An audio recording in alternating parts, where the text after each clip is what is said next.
Kalau kita berbicara mengenai seorang ayah, ayah itu adalah orang yang luar biasa. Orang yang mungkin berpengaruh dalam hidup Anda sekalian. Kenapa saya katakan demikian?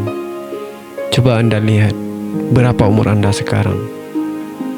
Mungkin ada yang 15 tahun, bahkan ada yang 19 tahun. Selama Anda hidup sebanyak tahun umur Anda tersebut, siapa yang berperan terhadap hidup Anda tersebut? Pakaian Anda, makan Anda, yang menjaga Anda dari hal-hal yang buruk. Siapa lagi selain seorang ayah? Seharusnya Anda lebih bersyukur memiliki ayah yang sekarang. Banyak orang yang gengsi terhadap ayahnya, malu terhadap ayahnya. Bahkan dia beranggapan ayahnya tidak seperti ayah-ayah yang lain. Kadang ayahnya memiliki kekurangan, kentut misalkan, kalau mandi lama misalkan. Tapi Anda harus tahu, kadang ketika ayah Anda sudah tiada, meninggal dunia misalkan, maka kekurangannya itulah yang membuat Anda rindu dengannya.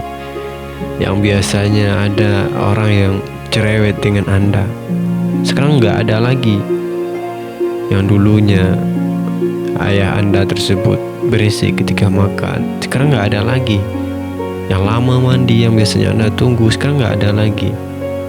Malah itu yang membuat Anda rindu dengan ayah Anda, dengan kekurangannya tersebut.